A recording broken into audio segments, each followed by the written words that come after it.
introducing Julia Neiman. She's a top-selling author, youth empowerment coach. She's an experienced behavioral specialist and life coach with 20 years of experience working with troubled teens. Hi, Julia. I want to welcome you today to the Secret for Teens Revealed Gallery interview. And Hi, Andrea. So nice to be here with you today. Thank you. Thank you so much for joining us. I want to start out by asking you to help me understand some of the things that you do with young people, helping them to earn some money. What do you do? How do you help young people figure out ways to earn income? Well, let me tell you first how I got started with this, because then you'll understand how this works. As a social worker, I worked with foster teens, and watching them, it just broke my heart watching them go out to try to find jobs in the community when they lived in a community that there wasn't a lot of work in the first place. But then, and then the economic situation hit the state, and so all the jobs, even McDonald's jobs, started going to people who had college degrees and who had long histories of work and just needed money. So I thought, that's not okay, because my kids have issues. They had mental health issues. They had anger issues. They could get a job maybe at McDonald's, but the first time the supervisor said to them, "I don't like the way you wash the floor," they'd go, "I'm out of here," and that was the end of their job.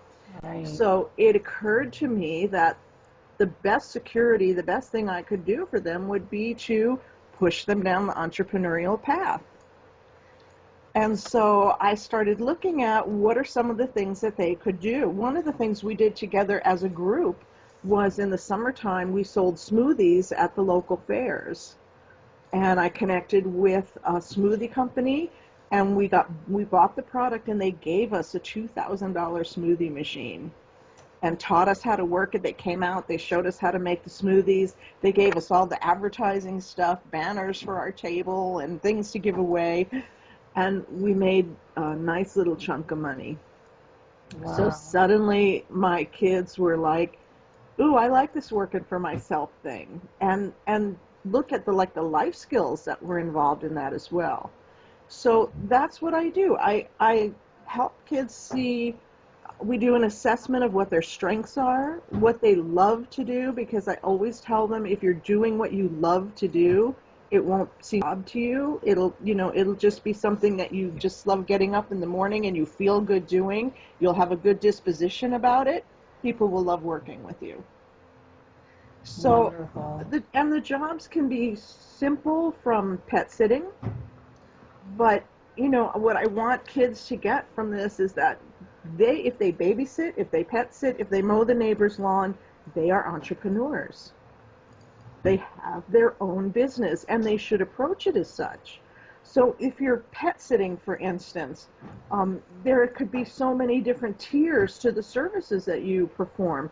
You could go during the day and just walk somebody's pet and make sure they have enough water while the people are at work. Or maybe people are going out of town, they can't take the pets with them, so and the pets are maybe, anxious and nervous, and they need to stay in their own home, like cats particularly need to stay in their own home. So you could go spend the night at their house, and then you need to look at pricing depending on all the services that you're offering. So as you add services, your price can go up. And if you have to take the pets home to your house, do you have a pet gate to keep them out of places where your parents don't want these pets? If you're going to keep them in the garage and it's summertime, how are you going to keep these animals cool? So there's so many things to consider, and the skills that they learn considering these jobs is amazing. The Now, I live in responsibility. I live in a rural area, and we have a little country journal. That's our local newspaper that comes out every Saturday. And there's a listing there for teen workers. So the kids that are looking for jobs list it in this directory every month. And in my area, it's a lot of ranches. So we have kids that muck stalls. We have kids that are so experienced with horses, they can help deliver the foals. Oh. They can, feed the horses. They can take care of them when you go away on vacation. So it's pet sitting on a bigger level. Right. So there's so many things that you could do within one category. Babysitting is another thing. Are you taking the kids to your house to babysit? Are you going to stay overnight at their house? Are you going to feed the kids? Are they babies and you have to do diapers? So you need to do a little research and find out what the going rate in your area is. But if you add services, like say you bathe the kids or you feed the kids or you take them out somewhere, you can charge more for that. And I've even heard people charging more if there's 2 or 3 children. So, Exactly. a certain set amount for one and then raise it for 2 or 3. So, Exactly. And then figure out, well, if you tell me you're going to be back by midnight and you come in at 12:20, am I charging you extra for being late? So you really need to approach that as a business, and if you approach it as a business, you'll be surprised at how much more money comes in. right. Right? And you Absolutely. just have to be good at what you do. And so you could say, okay, well, everybody I know babysits. There's a lot of competition. So rather than trying to compete with that, be creative and come up with other things that you can do with the kids, other services that you can provide, you Right, because know. I know as a mom, I will hire the more outgoing babysitter that plays or engages with my child rather than the one that comes and is on their phone texting. And you can tell if a babysitter is engaging your children. So I'll Yes, you hire can. that person. And then that person is also the one that looks after my pets when I travel because now I've got them in for babysitting. I trust them. So they're That's usually the babysitter and the pet sitter and the one that looks after my house and takes in the mail when I travel. So one teen in my area is getting all the jobs. Yeah, no, that's exactly right because people teen, they feel good that their kids are being well cared for, and that's part of looking at babysitting as being a business. If you're just sitting in someone's living room texting and not really paying attention to their kids, you're not looking at that as a business, and your income will suffer. They won't hire you back, they'll look for somebody else. So, and also it's about being in the moment. You have to be in the moment with your job. So if you're babysitting, yes, you want to pay attention to those kids.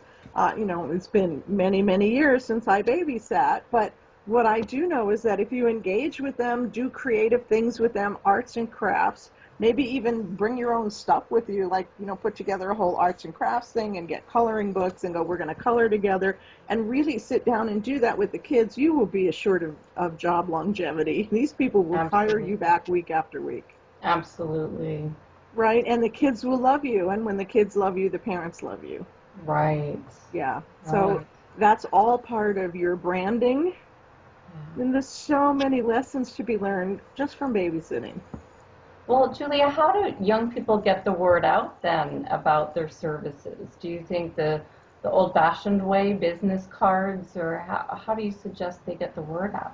I think they can tell their parents to tell their friends.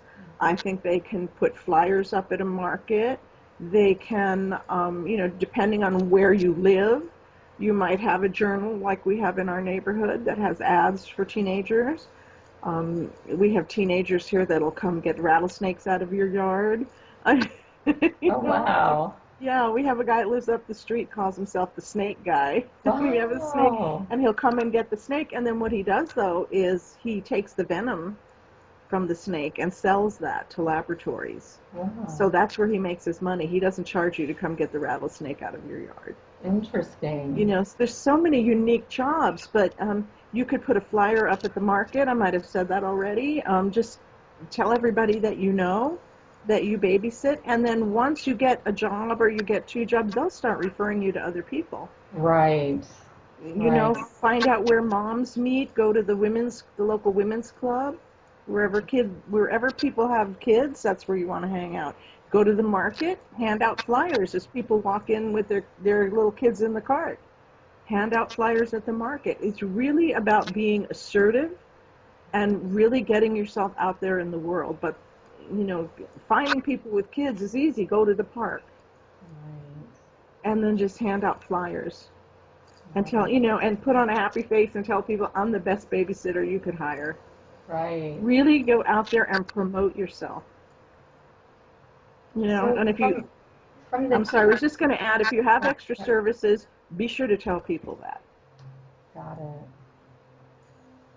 So From let's look at some of the more interesting things sure. that people could do. I know a young man that started selling things on eBay for people. Wow. He's making hundreds of extra dollars a month. Wow. How does Hundreds. that work? Well, he gets a 30% commission. So he'll just tell people, if you have old junk, instead of having a yard sale, let me sell it on eBay for you, and I'll take care of everything.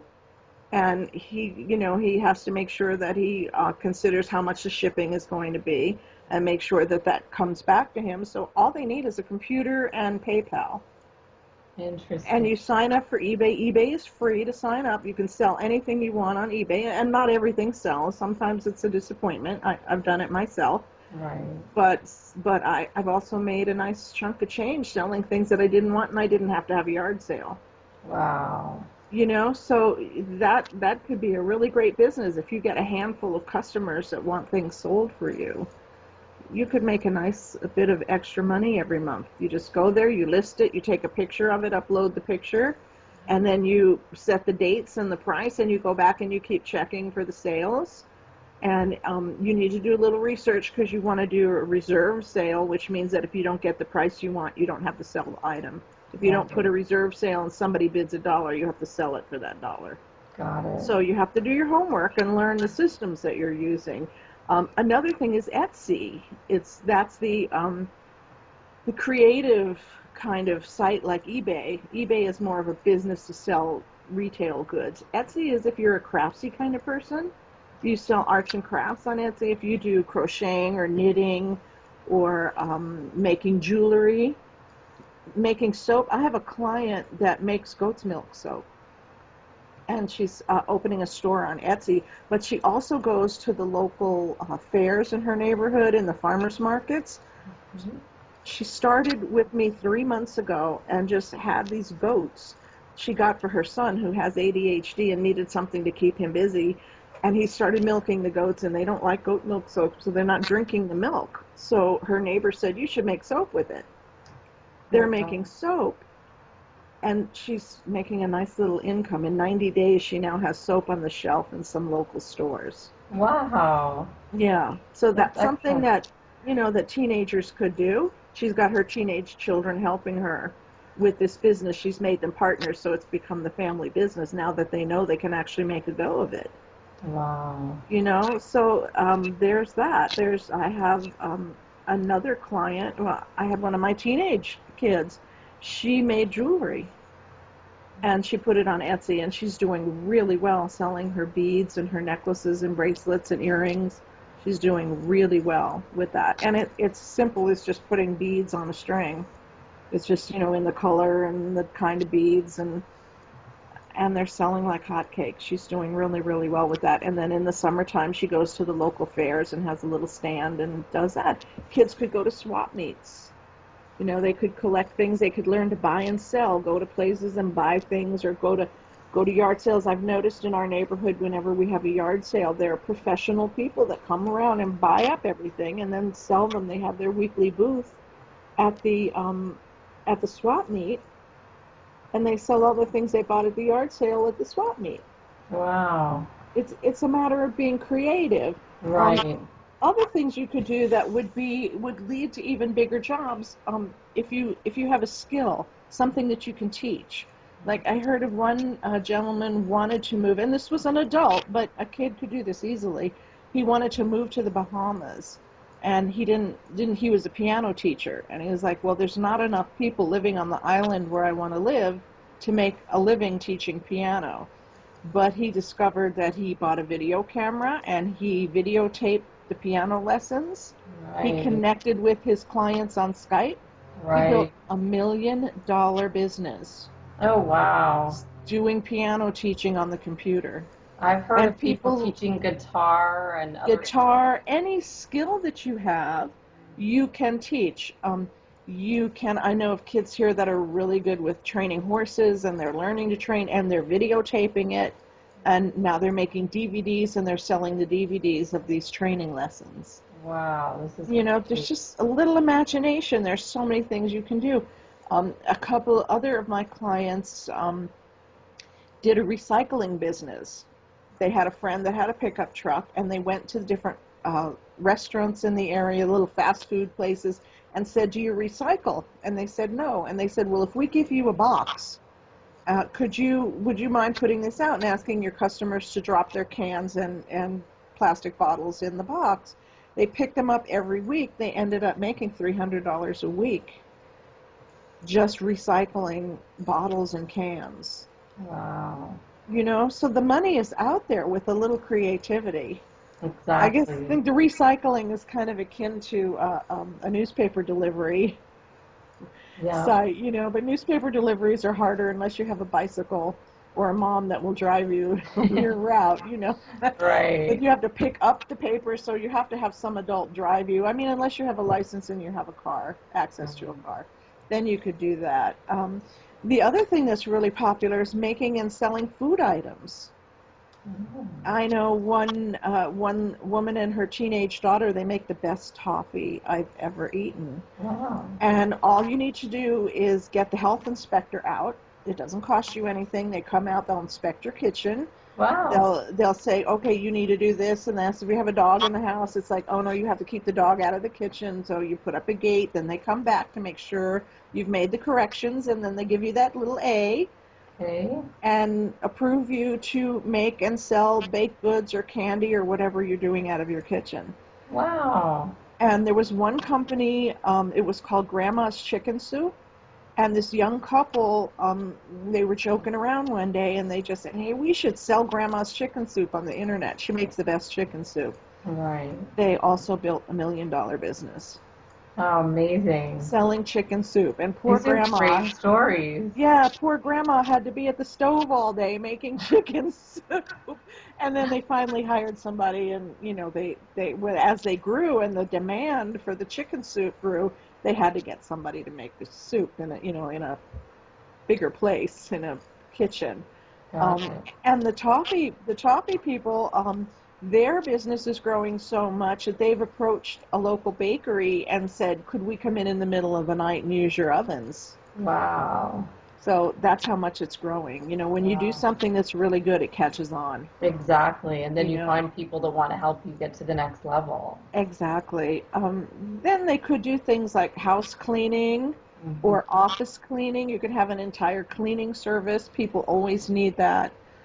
You could do things. I know a young man, he's 12. I'm pretty sure he's not 13 yet. He's 12. And he goes around to the neighbors and shreds documents for them. Oh, wow. He has this, So takes that's so this. time consuming. I never get around to it. Exactly. I don't either. I've got stacks of papers that need to be shredded because the shredder I have, you can only do 6 or 7 I pages at a know, and then time, I right? try to jam them in and I wreck my shredders because I'm trying to rush it. That's a great idea. So he went to the Staples and bought himself the shredder, and he goes around to all his neighbors and he gets $5 or $10 depending on how long he's there, Right. and they give him $5 or $10 and he shreds all their documents That's for great. them. I love that idea. Um, Let me think. So, oh, the other thing is if you have computer skills. Now, people that work in computers make a lot of money, Right. as you well know and I well know, because we have spent a lot of money to get Right. things done, right? Right. So, if you have any kind of design sense and can design a website for people, you know, now with the websites today with Wix or Optimized Press, they make it so easy to create a web page. You could get a nice little chunk of money. You know, you just have to find out what the going costs are. Do your homework. That's the one thing I would recommend always. You are a business person. Do your homework. Make sure that you're not overcharging people. They won't appreciate it, Right. and you won't get more business that way. But when you do something and you do it well and people enjoy what you do and they like working with you, they will have you back. Absolutely. I even hired some teams to help me with video editing, and I did everything all over the internet and sent off through my Dropbox the videos I needed to be edited, and it was a team that helped me, a aspiring film student that helped me do all my promo videos, and I paid them properly, but definitely at a fraction of the cost of going to a professional and having to do a professional commercial of my program. Exactly. And then there are, I have so many success stories. There was a young woman, teenagers with her classmates, they went looking for greeting cards and couldn't find any. And she went home and said to her mom, there's just nothing that's for kids my age. And her mom said, well, why don't you create your own? And she got one of the software that create greeting cards, and she started to create greeting cards, and they wrote their own words on it. And then her mom encouraged her, why don't you, send it to Hallmark and ask for feedback. And they hired her to create a teenage line, and she created a multi-million-dollar business. Wow. Isn't that awesome? That is amazing. I love that idea, because when I was growing up, there were two little boys down the street from me, and I'll never forget their names. They did these greeting cards that were called Thumbprints by Gavin, and they put thumbprints on as their trademark, just with stamps. And at Christmas time, they would go knocking on the doors and ask, who needs Christmas cards? And we always said our Christmas cards for a few years while they were growing up were Thumbprints by Gavin cards. That's so great. I would have, if I knew this back then, I would have urged them to go to Hallmark or something to take their ideas to the next level. So these are amazing examples, Julia, of doing things that people might be already doing, but then how do you think of adding a level of professionalism to it and taking it to that next level? I haven't even thought of that for the Hallmark idea. That's great. Isn't that a great idea? Love that. Yeah. And then I had another client who was a particularly difficult client. He had multiple mental health issues and anger issues, and anyway, multiple. And his dream was to be a skateboarder. He wanted to be the next Tony Hawk. The only problem was he was very uncoordinated and really didn't have the physical skills to be able to do that. So rather than quash his dream, I said to him, well, what could you do related to skateboarding that would make you some money and keep you in the game? We did a self-assessment. Well, we did an assessment, not a self. We did an assessment with him and discovered that he was a fairly good artist. He knew that, but I didn't know that till we did the assessment. So I said, what if you did designs to put on the top of the skateboard? Now, they do that on surfboards. They customize surfboards. Why not customize designs for skateboards? So he liked that idea. And then he did several designs, and we contacted a skateboarding company, and they bought 4 of his designs. And that started him off in that business of designing skateboards. And then one day he came in, he goes, I could also do silk screening on t-shirts. So I arranged to get him some silk screening equipment, which we got used. It wasn't very expensive. He started silk screening, and pretty soon his t-shirts were showing up in sporting goods stores. Wow. It was awesome. Yeah, that's great. These are all amazing examples. And he loved what he was doing so much that he was able to do it. Right. He just, because it was something that he loved doing, and it was more artistic rather than doing it to earn money. And it just worked out really well for him. And it doesn't matter how many other people are out there doing it. You just need to do your own unique thing, or do it a little better than somebody else, and it will come your way, and you'll get the repeat jobs. I love it. These are amazing examples. Thank you so much, Julia. My pleasure. This has been so insightful to learn from you. You've got a wealth of experience with young people, and it's been very helpful. Well, it's been my pleasure. Thank you so much for the opportunity. You're welcome. Well, I'm going to continue to promote Julia Neiman's work. Julia, where's the best place for people to find you if they want to learn more about what you're doing with young entrepreneurs?